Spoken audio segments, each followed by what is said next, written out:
Hoje, no Zen da Meia-Noite, você vai descobrir o que um monge tibetano sussurrou depois de 37 anos tentando silenciar sua própria mente. E como esse segredo pode finalmente trazer o silêncio que você procura esta noite. Se sua cabeça está cheia de conversas que não terminam, se você revive as mesmas cenas repetidas vezes, se os pensamentos surgem como ondas que nunca param de quebrar na praia da sua consciência, saiba que você não está sozinho. Há séculos, monges e mestres enfrentaram exatamente o que você enfrenta agora. A diferença é que eles descobriram algo que nossa cultura esqueceu, que a mente não precisa ser domada, ela precisa ser compreendida. As histórias que você vai ouvir hoje não são conhecidas, não estão nos livros populares de meditação. São narrativas raras, de mestres cujos nomes o tempo quase apagou, mas cujas descobertas permanecem tão verdadeiras hoje quanto eram há 1000 anos. Cada história foi escolhida porque toca em um aspecto diferente da mente ansiosa. A ruminação que não para, os pensamentos intrusivos que invadem sem convite, a sensação de estar preso dentro da própria cabeça. E antes que você adormeça, há algo importante. Se este vídeo ressoar com você, se essas palavras encontrarem seu coração cansado, deixe um like para que outras pessoas encontrem este refúgio. Compartilhe com aquele amigo que você sabe que também luta para desligar a mente à noite. Inscreva-se no canal Zen da Meia-Noite, porque aqui criamos um espaço seguro todas as noites para quem precisa de silêncio verdadeiro, não apenas distração. Nós estamos aqui, sempre voltamos e você é bem-vindo quantas vezes precisar. Agora acomode-se. Ajuste seu travesseiro até que sua cabeça descanse completamente, sem tensão no pescoço. Sinta o peso do seu corpo sendo recebido pelo colchão, como se a cama soubesse exatamente o formato do seu cansaço. Respire fundo uma vez, bem devagar, e ao soltar o ar, saiba que os próximos minutos são completamente seus. Ninguém precisa de você agora. Nada precisa ser resolvido neste momento. Apenas escute e deixe que as histórias façam o trabalho que você tem tentado fazer sozinho há tanto tempo.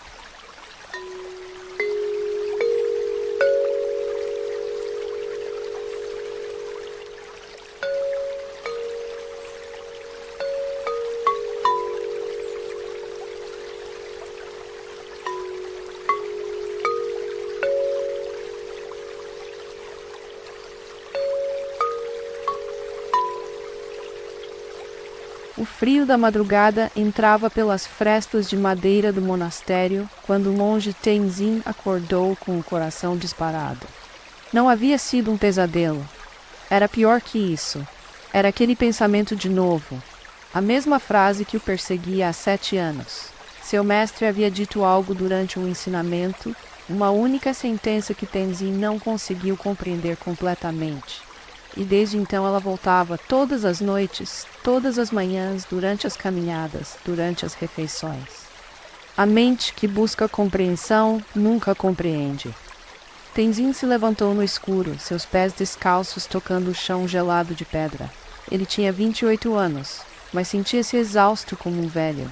7 anos tentando entender uma frase. 7 anos ruminando, analisando, dissecando cada palavra. Ele havia perguntado a outros monges o que aquilo significava. Alguns deram respostas elaboradas sobre a natureza da mente discriminatória. Outros sorriram e balançaram a cabeça. Ninguém realmente explicou de um jeito que fizesse o pensamento parar de voltar. Tenzin caminhou até o pátio vazio. O céu ainda estava escuro, mas havia uma promessa de luz no horizonte. Aquele azul profundo que vem antes do amanhecer. Ele se sentou em posição de meditação, como fazia todas as manhãs, e fechou os olhos. Imediatamente lá estava a frase de novo. A mente que busca compreensão nunca compreende. Ele tentou observar o pensamento como lhe haviam ensinado.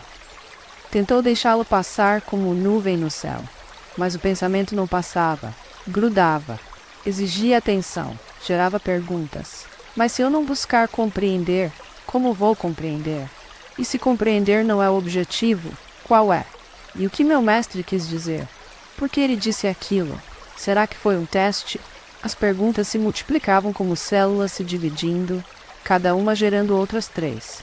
E em minutos, Tenzin estava completamente perdido no labirinto da própria mente.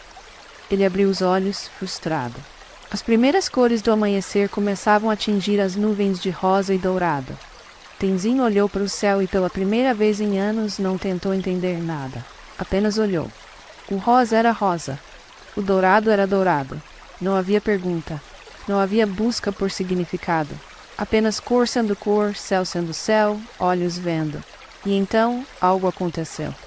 A frase voltou à sua mente. A mente que busca compreensão nunca compreende. Mas desta vez, em vez de agarrá-la, em vez de tentar decifrá-la, Tenzin simplesmente deixou ela estar ali, como rosa no céu. Sem perguntar por quê. Sem procurar resposta. A frase ficou ali suspensa, e pela primeira vez em 7 anos, ela não gerou outras perguntas.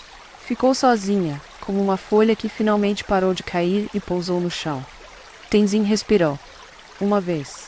2 vezes. A respiração entrava e saía, e a frase ainda estava lá, mas não tinha mais peso. Era apenas som na memória. Letras organizadas. Nada mais. Horas depois, durante o desjejum em silêncio, ele sentiu a diferença. Outros pensamentos vieram, claro. A mente não para de pensar só porque você compreendeu algo. Mas agora, quando um pensamento chegava, Tenzin não se agarrava. Deixava estar. Como deixou o rosa estar no céu. Anos mais tarde, Tenzin se tornou professor. E toda vez que um discípulo vinha até ele, desesperado, dizendo não consigo parar de pensar nisso, não consigo tirar isso da cabeça, Tenzin não dava resposta elaborada. Não explicava a natureza da mente. Ele apenas dizia, você está tentando empurrar o pensamento para fora? O discípulo sempre dizia que sim. E Tenzin sorria. Então pare de empurrar. Deixe ele ficar. Convide-o para sentar. Quanto mais você tenta expulsar um pensamento, mais ele insiste em voltar. Mas quando você permite que ele fique, sem alimentá-lo com atenção, sem fazer perguntas sobre ele, sem tentar resolvê-lo, ele perde o poder. Não porque você o venceu, mas porque você parou de lutar. Um jovem monge uma vez perguntou, mas mestre, meus pensamentos são horríveis. São pensamentos de raiva, de mágoa, de coisas que não quero pensar. Como posso deixá-los ficar? Tenzin pegou um copo de água e colocou uma gota de tinta nele. A tinta se espalhou, escureceu a água. Veja, disse Tenzin, se eu tentar tirar a tinta com os dedos, apenas espalho mais. Mas se eu deixar o copo quieto, ele colocou o copo no chão e esperou. Lentamente, muito lentamente, a tinta começou a se depositar no fundo. A água, aos poucos, foi clareando. A mente é como essa água, disse Tenzin. Os pensamentos ruins são como a tinta. Se você mexer neles, tentar removê-los, você só espalha o escuro. Mas se você ficar quieto, se você apenas observar sem mexer, eles se depositam sozinhos. A água clareia naturalmente. O jovem monge olhou para o copo. Depois olhou para Tenzin. Quanto tempo leva? Tenzin sorriu. Era a pergunta que ele mesmo havia feito ao seu mestre tantos anos atrás. Depende de quanto você consegue ficar quieto. Alguns minutos, algumas horas, alguns anos. E então, ele disse algo que mudou o jovem monge para sempre. Mas o tempo não importa. Porque enquanto você espera a água clarear, você não está sofrendo. Você está apenas observando. E observar não dói. Lutar, sim. Naquela noite, sob as estrelas, Tenzin se sentou sozinho no mesmo lugar onde anos atrás havia olhado o céu rosa e dourado. A frase do seu mestre não voltava mais. Não porque ele havia compreendido, mas porque ele havia parado de precisar compreender. E talvez você também esta noite possa fazer o mesmo.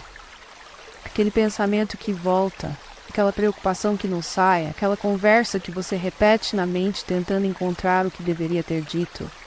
Talvez você não precise expulsá-lo.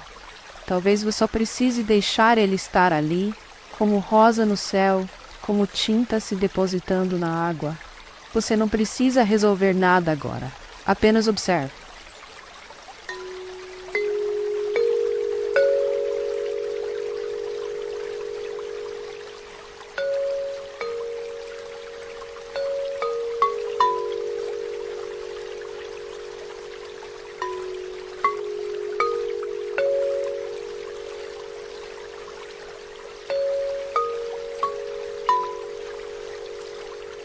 Se você quiser, pode pausar este vídeo por um momento. Não precisa, mas se sentir o chamado, faça isso. Coloque sua mão direita no centro do peito. Sinta o coração batendo lá embaixo, firme, constante, fazendo seu trabalho sem que você precise mandá-lo. Agora feche os olhos e pergunte, só para você mesmo, sem forçar resposta, sem procurar solução. Qual pensamento eu estou tentando expulsar, que talvez só precise deixar ficar? Não responda com a cabeça. Apenas deixe a pergunta flutuar dentro de você, como um balão solto no vento. Talvez uma palavra venha, talvez uma imagem, talvez nada. Está tudo bem. Respire fundo 3 vezes. E quando estiver pronto, volte. Ou simplesmente continue ouvindo, deixando a pergunta em algum canto da sua consciência. Às vezes as respostas chegam quando paramos de caçá-las, quando permitimos que elas nos encontrem no tempo certo, do jeito certo.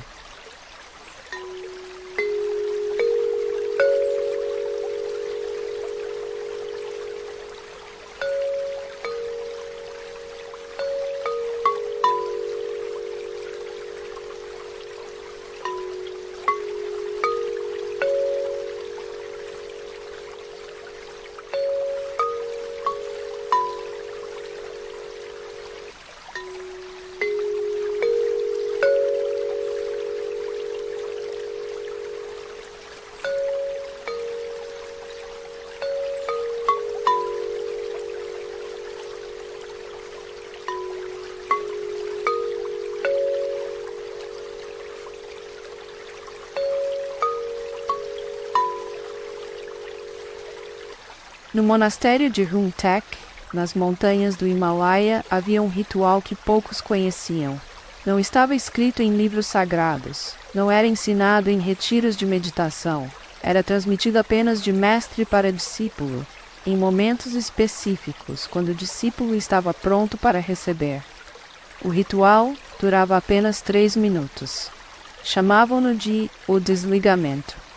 Lama Dorje havia aprendido sobre esse ritual quando tinha 32 anos, depois de 15 anos praticando meditação, sem conseguir aquietar a mente completamente. Ele podia sentar por horas, mas os pensamentos vinham como moscas em mel, insistentes, pegajosos.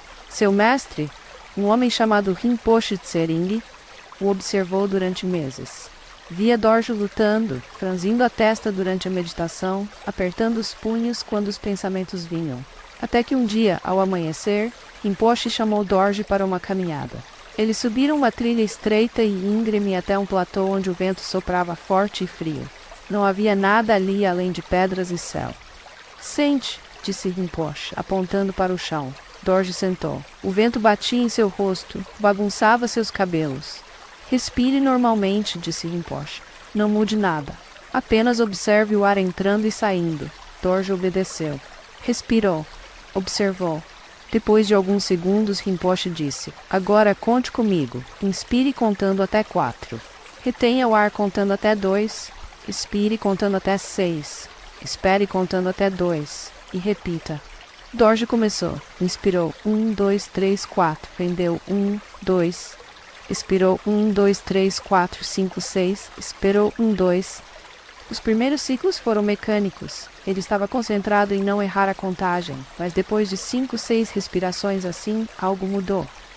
Ele percebeu que durante aqueles segundos contando, nenhum outro pensamento havia entrado. Não porque ele estava lutando contra pensamentos, mas porque a mente estava ocupada com algo simples: contar.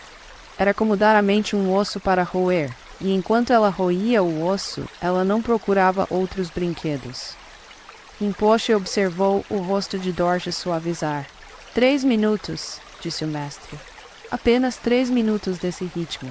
Sempre que sua mente estiver acelerada, sempre que os pensamentos estiverem como tempestade, você faz este ritual. Não é para sempre, só até a tempestade passar. Dorje praticou aquilo todos os dias, de manhã ao acordar, quando a mente já começava a listar as tarefas do dia. À noite, antes de dormir, quando as preocupações vinham como fantasmas. No começo, ele ainda precisava contar nos dedos para não perder a conta.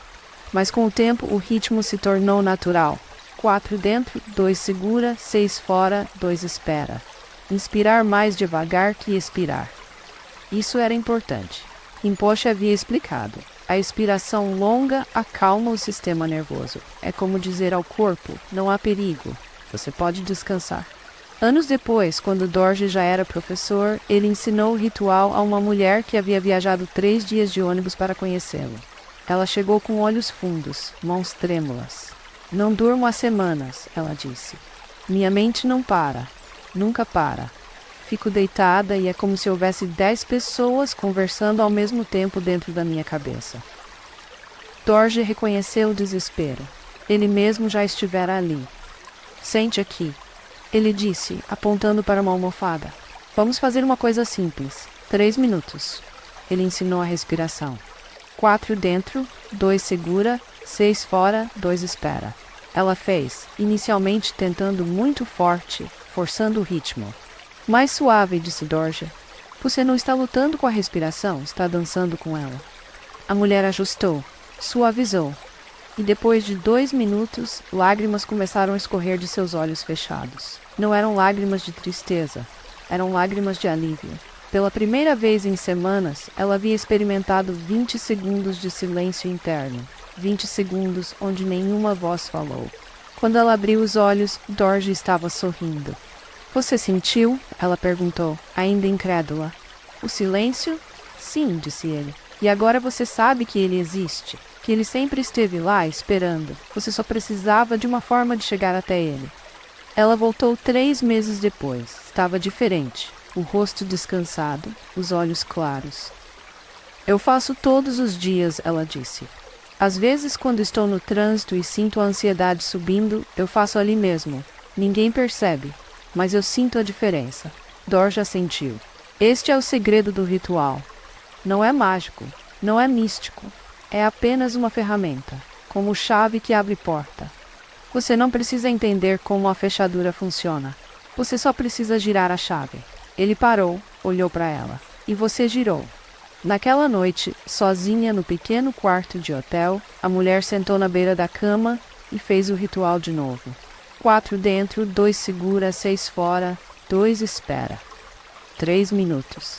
E quando terminou, ela deitou e, pela primeira vez em meses, dormiu sem que a mente fizesse discursos sobre todos os erros do passado e todas as preocupações do futuro. Ela apenas dormiu. Simples assim. E você também pode. Agora, se quiser, você pode experimentar. Não precisa sentar. Pode ficar deitado exatamente como está. Apenas respire assim. Inspire contando até 4, segure contando até 2, expire contando até 6, espere contando até 2. Faça isso algumas vezes. Não force, não lute. Apenas siga o ritmo, como se estivesse seguindo os passos de uma dança que seu corpo já conhece, mas esqueceu.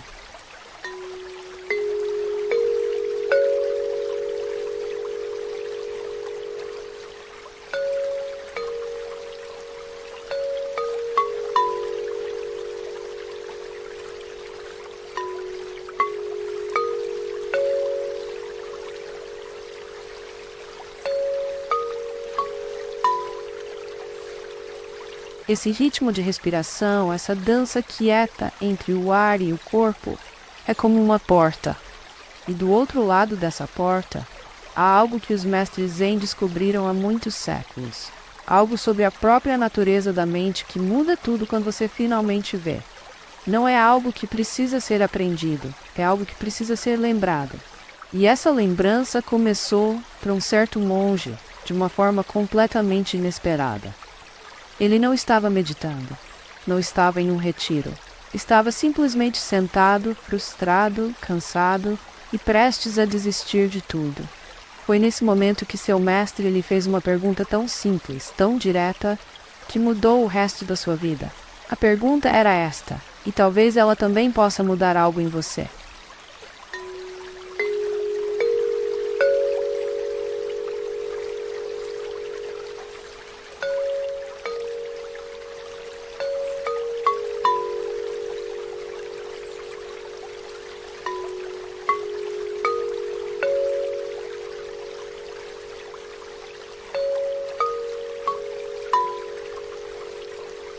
O monge Hakuin estava sentado no chão de madeira do templo, cabeça entre as mãos, quando seu mestre entrou. Hakuin tinha 24 anos e estava prestes a deixar a vida monástica. 3 anos de prática intensiva, 3 anos de meditação diária, e sua mente estava pior do que quando havia chegado. Pensamentos sobre o passado, fantasias sobre o futuro, julgamentos sobre si mesmo, uma torrente sem fim. Mestre, disse Hakuin, sem levantar a cabeça, eu falhei. Não consigo controlar minha mente. Talvez eu não tenha nascido para isso. O mestre, um homem chamado Shoju, se sentou ao lado de Hakuin. Não disse nada por um longo tempo. Apenas ficou ali, respirando calmamente, como se tivesse todo o tempo do mundo. Finalmente, Shoju falou. Mostre-me sua mente. Hakuin levantou a cabeça, confuso. Mostre-me onde está essa mente que você não consegue controlar. Hakuin olhou para o mestre, sem saber o que dizer. Ela está aqui, ele disse, apontando vagamente para a cabeça. Mostre-me, repetiu Shoju. Tire ela de dentro de você e coloque aqui no chão entre nós. Mostre-me. Hakuin começou a falar. Tentou explicar que a mente não é algo físico, que não pode ser mostrada assim, mas então parou. Percebeu algo. Se ele não podia mostrar a mente, se ela não era algo que podia ser agarrado, colocado no chão, tocado, então como ele poderia controlá-la? Como se controla algo que não pode ser segurado? Shoju viu a compreensão começar a nascer no rosto de Hakuin. Você está tentando controlar algo que não existe da forma que você pensa que existe. A mente não é uma coisa, é um processo, como o vento. Você pode sentir o vento, mas pode segurar ele. Pode colocá-lo em uma caixa? Hakuin balançou a cabeça lentamente. Então por que você está tentando prender seus pensamentos? Por que está tentando controlar o vento? Aquela pergunta ficou com Hakuin por dias. Ele meditava, e quando um pensamento vinha, em vez de tentar empurrá-lo para fora, ele se perguntava, onde está esse pensamento? É sólido? Posso tocá-lo? E toda vez que tentava encontrar o pensamento, como se fosse procurar um objeto em um quarto escuro, o pensamento desaparecia. Não porque Hakuin o havia destruído, mas porque ao procurar por ele, ao tentar vê-lo claramente, ele percebia que o pensamento era apenas isso, um pensamento. Vapor. Sombra. Nada que precisasse ser temido ou controlado. Semanas depois, durante uma meditação noturna, algo profundo aconteceu com Hakuin.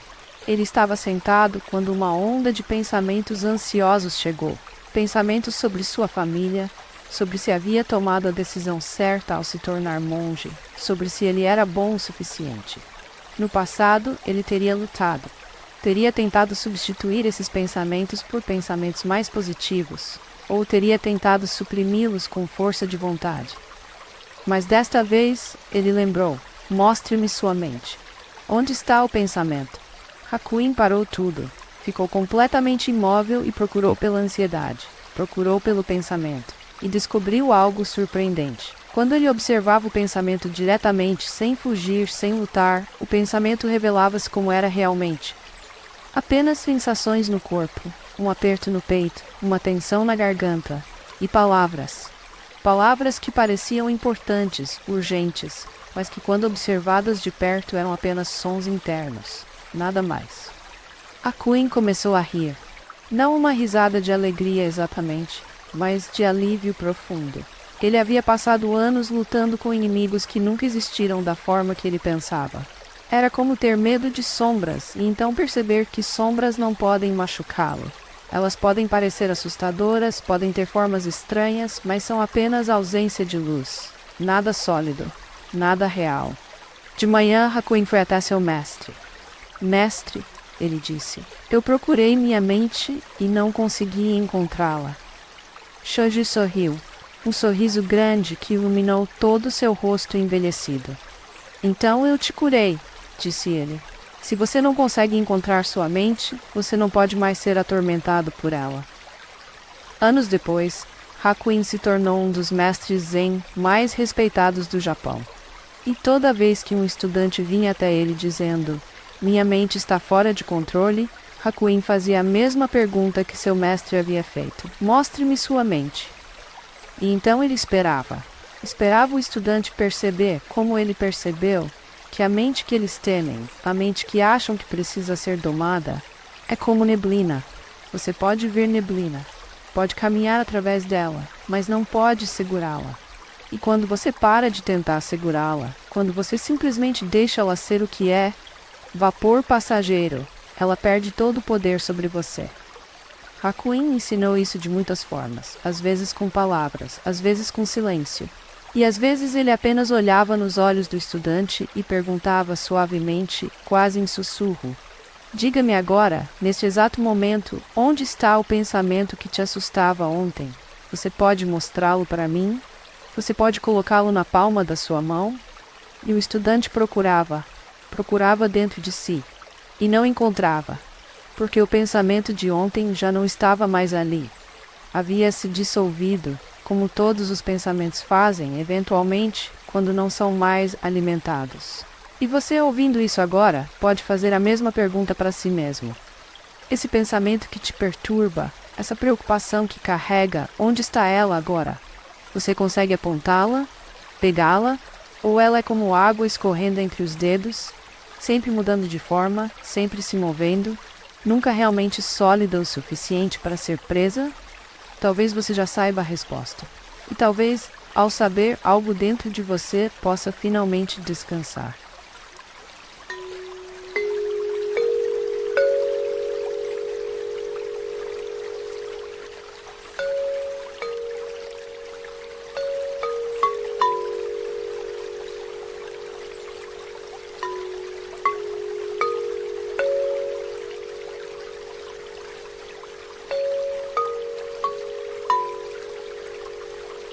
Há um alívio estranho em perceber que os pensamentos não são tão sólidos quanto parecem. Como descobrir que o monstro debaixo da cama era apenas um casaco jogado na cadeira? A forma estava lá, a sombra estava lá, mas a ameaça nunca existiu. Respire, deixe isso pousar em você. Você não precisa entender completamente. Apenas deixe a ideia flutuar por alguns momentos.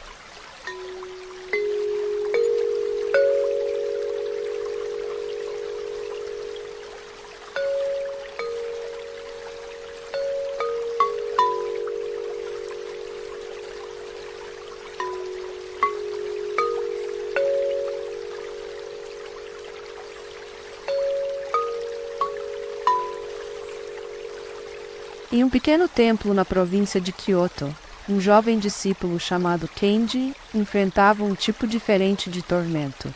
Não eram preocupações sobre o futuro ou arrependimentos do passado que o perturbavam.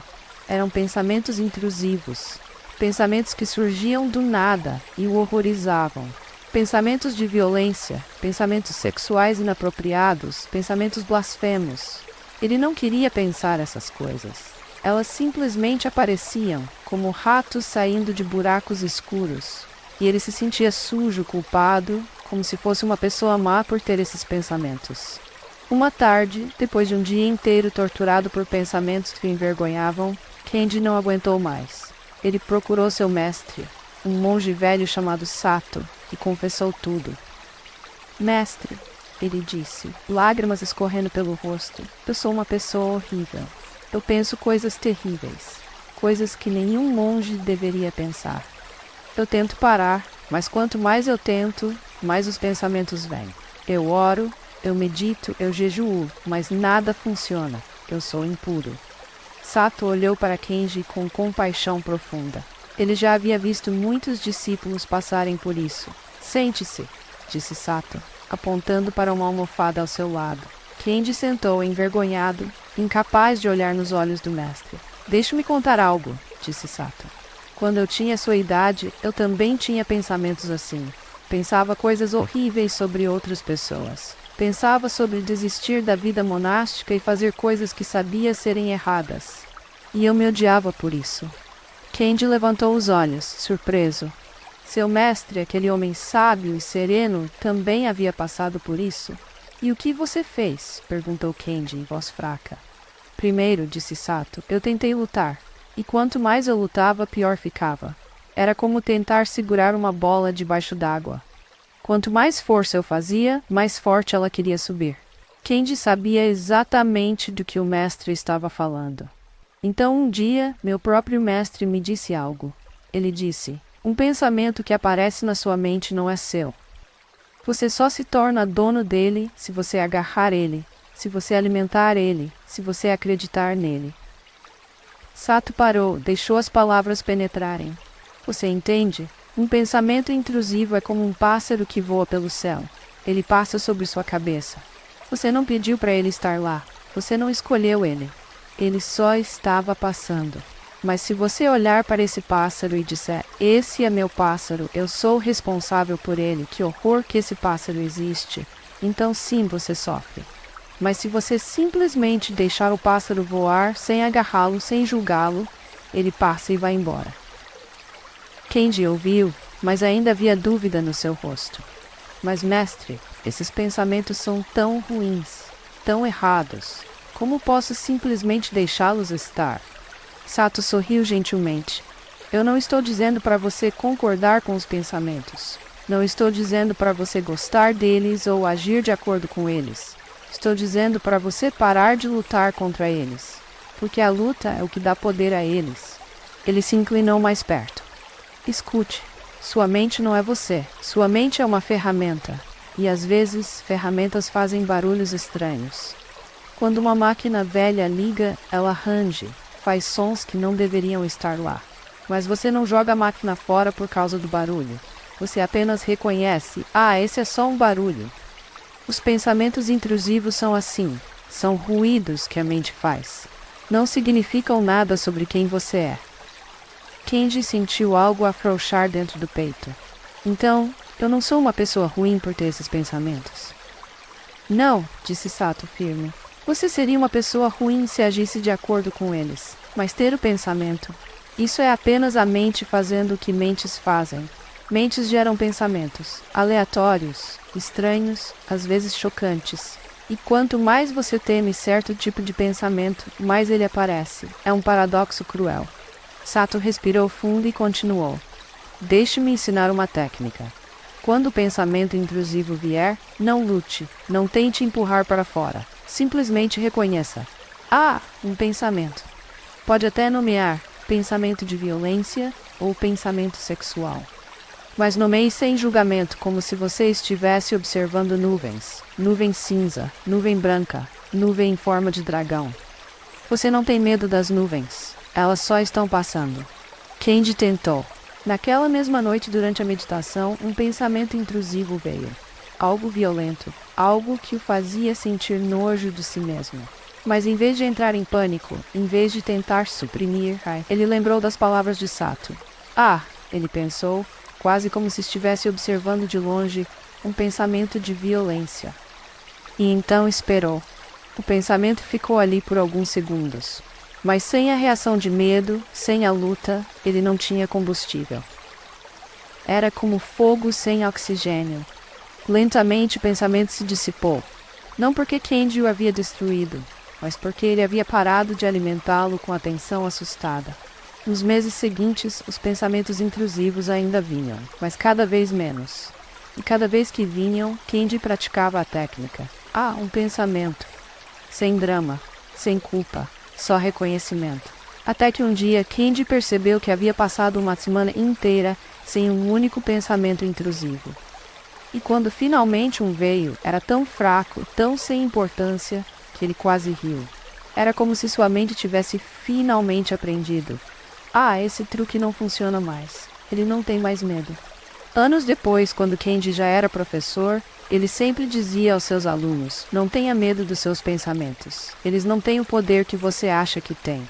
O poder está na sua reação. Se você parar de reagir, os pensamentos perdem a força. É simples assim.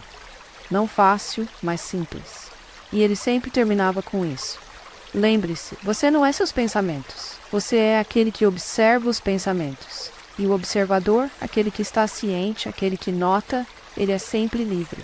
Sempre foi. Você só esquecer. Talvez você tenha esquecido também. Mas agora você pode lembrar. Quando o pensamento assustador vier, quando a preocupação bater a porta, Quando a imagem indesejada aparecer, você pode simplesmente dizer calmo, como se estivesse anotando algo sem importância. Um pensamento. E então deixar ele ir embora sozinho. Porque ele vai. Sempre vai. Quando você para de segurá-lo com medo.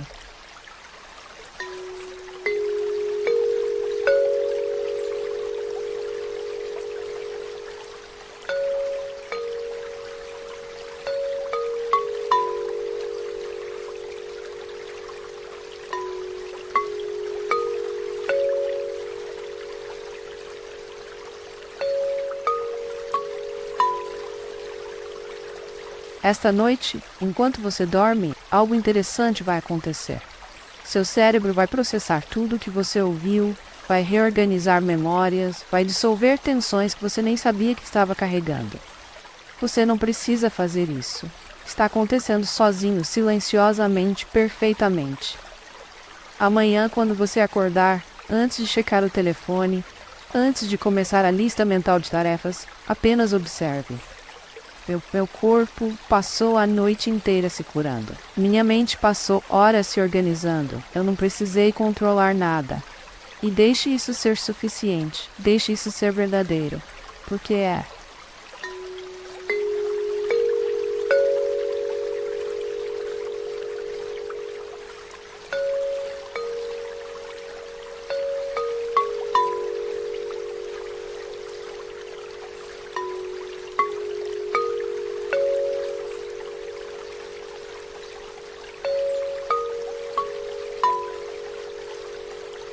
Há uma montanha no Tibete que os locais chamam de Kailash.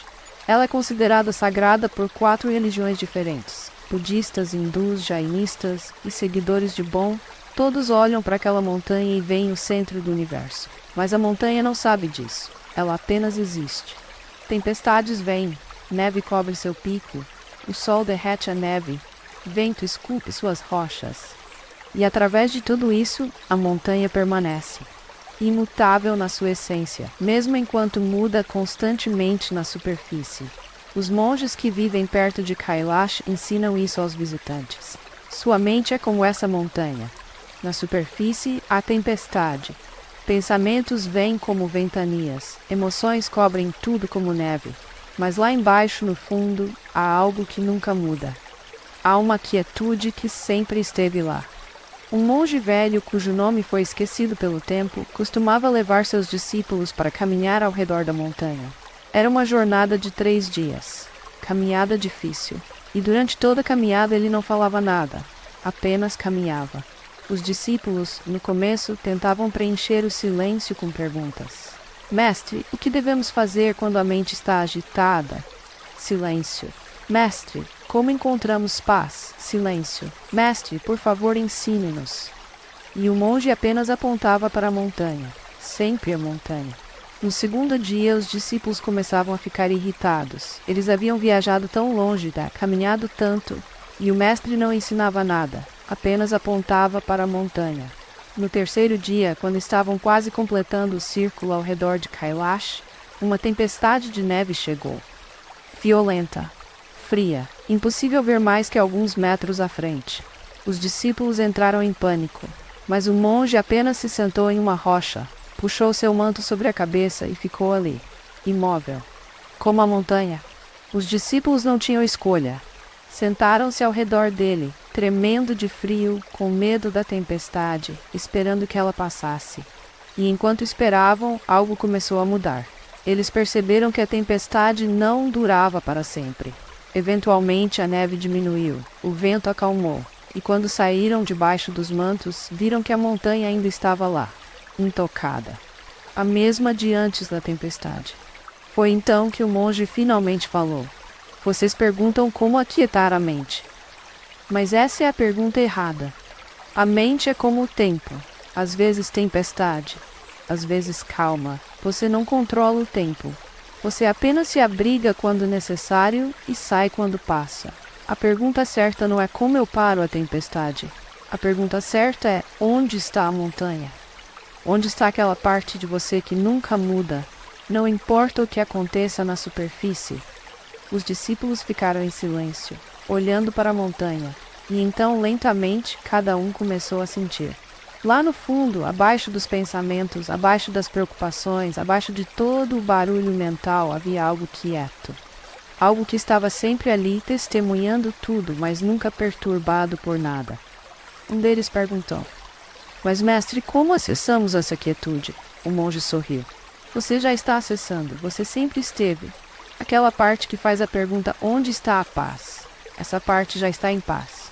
Ela não está procurando paz. Ela é a paz. Você só precisa parar de procurar em outros lugares." Ele parou, respirou fundo o ar gelado da montanha. A montanha não tenta ser montanha. Ela apenas é. Sua essência, sua quietude profunda, seu centro de paz, também não precisa tentar. Ele apenas é. Sempre foi. Sempre será. Mesmo quando há tempestade. Aquela noite, acampados aos pés de Kailash, os discípulos meditaram. E muitos deles pela primeira vez sentiram. Não pensaram sobre. Não intelectualizaram. Mas sentiram, diretamente, aquela quietude. Como encontrar o chão firme depois de muito tempo boiando no mar. E souberam. Não importa quantos pensamentos venham. Não importa quão forte seja a tempestade mental, há sempre um lugar dentro deles que permanece intocado. Sempre esteve lá. Sempre estará. Como a montanha que assiste, quieta, enquanto o mundo muda ao redor dela. Você também tem essa montanha dentro de você. Ela está aqui agora, mesmo enquanto você escuta essas palavras. Ela não precisa ser encontrada porque nunca foi perdida. Ela não precisa ser criada porque sempre existiu. Você só precisa lembrar. E talvez, neste momento, ao sentir o peso do seu corpo na cama, ao ouvir o silêncio entre essas palavras, você já esteja lembrando. Você já esteja voltando para casa. Para aquele lugar dentro de você que nunca se perdeu, nunca teve medo, nunca precisou de conserto. Porque sempre esteve inteiro. Você sempre esteve inteiro. Apenas esqueceu por um tempo. E agora está se lembrando.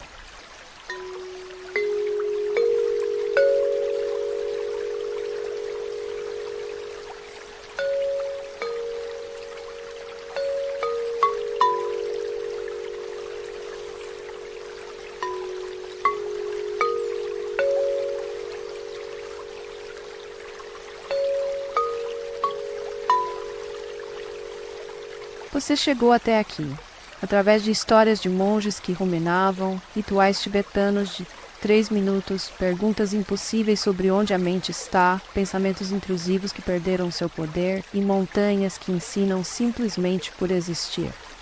Mas a jornada mais importante não foi através dessas histórias, foi através de você mesmo. Foi a jornada de parar, respirar, escutar, de permitir que algo além do barulho mental fosse ouvido.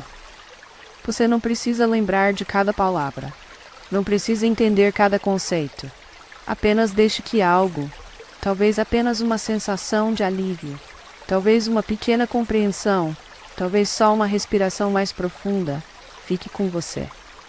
E se este vídeo tocou alguma parte sua, se essas palavras encontraram seu coração cansado, compartilhe com alguém que também carrega o peso de uma mente que não para. Não porque você precisa fazer algo, mas porque cura se multiplica quando é compartilhada. Obrigado por este tempo juntos, por confiar sua noite a essas palavras, a essas histórias antigas, a essa quietude que sempre esteve esperando por você. Boa noite, ou bom dia, onde quer que você esteja. Que você descanse profundamente. E que ao despertar você lembre, mesmo que só por um momento, da montanha dentro de você que nunca foi abalada por tempestade alguma. Durma bem.